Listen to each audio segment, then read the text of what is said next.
race number 4 sees us drop into 7 furlongs. It's a handicap, obviously, 100 to 110.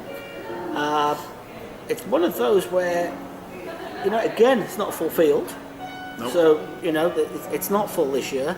And I'd also say there's a few in here that I wouldn't really fancy their chances in a normal race meeting, let alone a carnival race meeting. Yeah, so, who did you pick out? I mean, for me, it was a difficult races. Actually, it was difficult. I've actually gone with Musab Al-Mahiri's to Markers.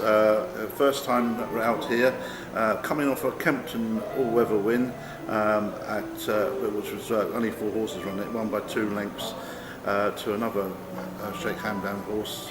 But the comment is easily over the mile, and it was well in front over 7 furlongs. It's won twice at 7 furlongs and once at the mile. And that's all on all weather. So this will be a perfect horse for the Tapeta. You have been to the stable this morning with the stable tour. Were they talking about this horse? I didn't see Musaba this morning. He was busy.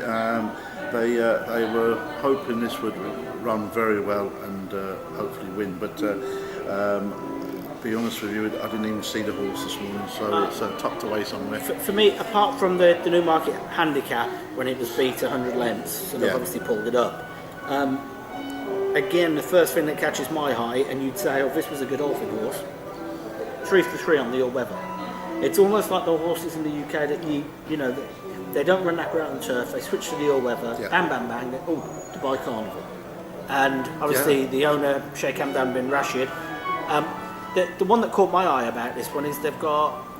Has he got 4 horses in this or 5? He's got 4 in this. 4 in this, yeah. And obviously with Paul suspended. Paul suspended, yeah. Dane gets a choice. So with nearly a quarter of the field, Dane gets a choice, and he's gone and picked this one. And I think it's an interesting. I looked at Doug Watson's horse here, Daffy, and the ride with Pat Dobbs on it when it was only beaten 2.5 lengths by Anaerobia. That's good form. Dane rode it next time in a Group 1, and it got beat 8 lengths by Anaerobia. Yeah. And you wonder, did things go wrong that day for it? Did Dane not get on with the horse as well? Well, it happens, doesn't it? It can happen.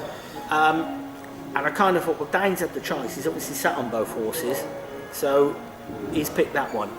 Yeah, and he did ride on it last time. Won on it last time at Kempton. And of the others, looking around, there are some, like you say, some horses that shouldn't be in it.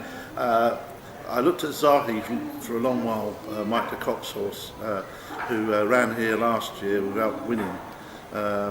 He came as a winner, but had 4 runs and ran well. Only 3 lengths behind Soft Falling Rain in one of the races. So that's not bad form. No. And you have to respect Mick de Kock really a lot with Christophe Samilin.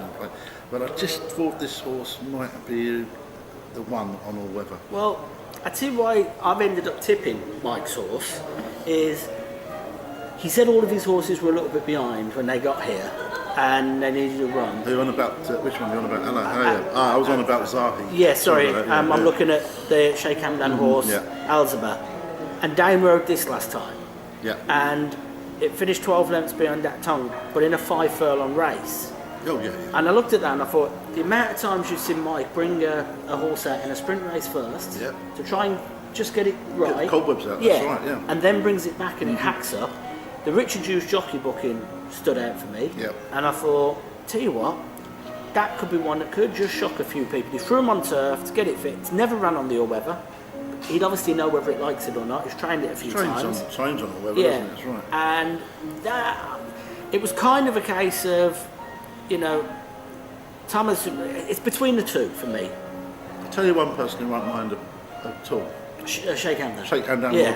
We'll not worry which one wins. First and second, I know all about that. Not as often as he has, but I know all about that. Just because you're going to tip that one, I'm going to throw in the other one. Al-Habayab, yes. I'm glad you're pronouncing it for me.